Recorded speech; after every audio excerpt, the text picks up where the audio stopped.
पहले भी चर्चा हुई थी कि इस संसार में हर व्यक्ति भाग रहा है। किसकी खोज में? सुख और आनंद की खोज में।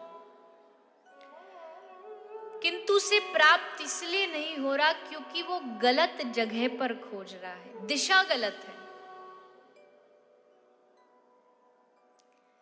जैसे उदाहरण के लिए एक व्यक्ति को एक रोग हुआ, तो डॉक्टर के पास गया। डॉक्टर ने पूछा कि जी क्या परेशानी है आपको, क्या रोग है?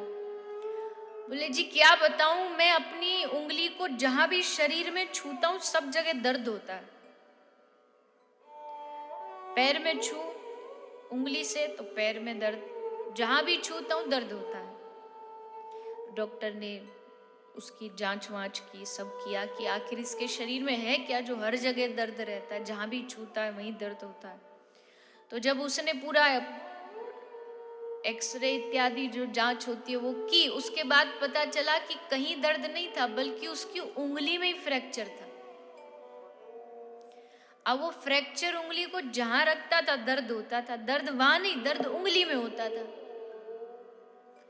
अब उस टूटी उंगली को जहां भी वो लगाता तो दर्द होता, पर उसे लगता कि दर्द पांव में है, दर्द पेट में है, दर्द सर में है, पर वास्तविकता में दर्द तो उंगली में था। दिशा गलत थी रोग को ढूंढने की।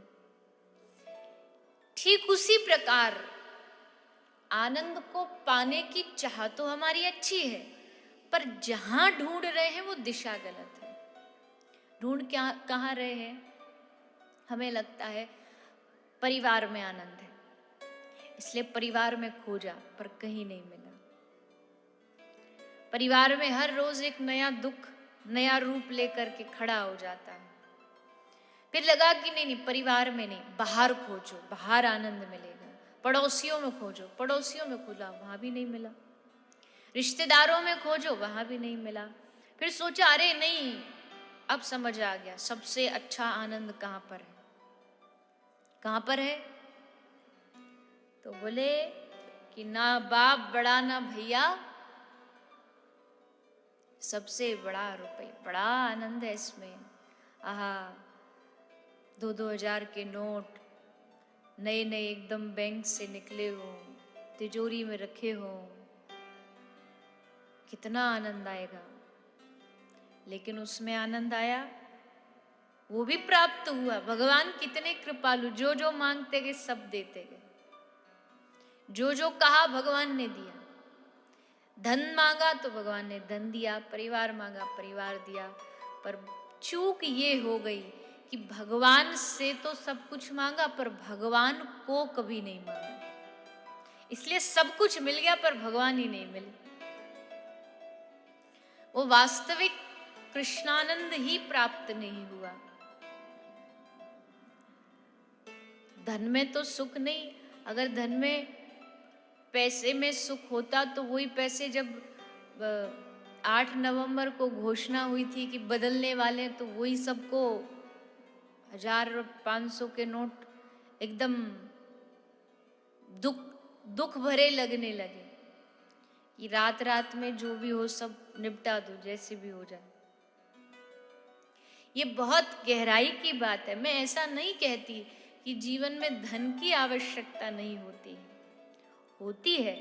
बिना धन के जीविका भी चलना मुश्किल है। ये कथा भी हो रही है, इसमें भी धन लगा है। आप आए होंगे घर से यहाँ तक गाड़ी में, तो जो ईंधन लगता है उसमें भी धन लगा है। गाड़ी भी पैसों से आती है। धन की आवश्यकता सब जगह होती है,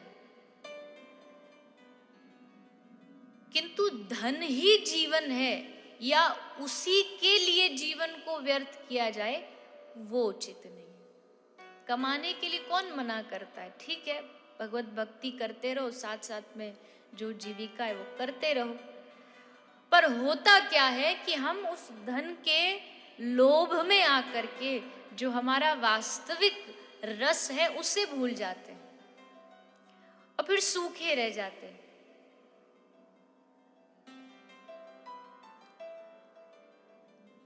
इसलिए सावधानी बरतनी चाहिए। भगवान से अवसर मिल जाए, भगवान सामने उपस्थित हो जाए और हमें मौका मिले कि भगवान कह रहे हो बेटा बोल तुझे क्या चाहिए, तो हमारी जिह्वा से संसारिक चीजें ना निकले, कहे कि भगवान आपके अलावा और आपकी कृपा के अलावा हमें कुछ नहीं चाहिए। और भगवान की कृपा भी बड़ी भयंकर है। भगवान की कृपा को गलत समझने की भूल मत कर देना कि जीवन में सब अच्छा ही अच्छा हो रहा है तो कृपा है। नहीं, अच्छा ना जब होता है ना तब भगवान की कृपा होती है। बड़ी टेढ़ी है भगवान की कृपा। जैसे ठाकुर जी खुद टेढ़े हैं ना, वैसे कृपा भी टेढ़ी है उनकी। बोले जीवन से सारी परिस्थितियों को प्रतिकूल कर देते हैं, ऐसा बना देते हैं कि कुछ दिखे ही ना सामने, कोई रास्ता नजर ना आए, चारों तरफ भयानक अंधकार नजर आ रहा हो, और उस अंधकार में फिर जीव शरणागत हो जाता है भगवान के प्रति और कह देता है प्रभु आप ही हमारे। तो ये भगवान,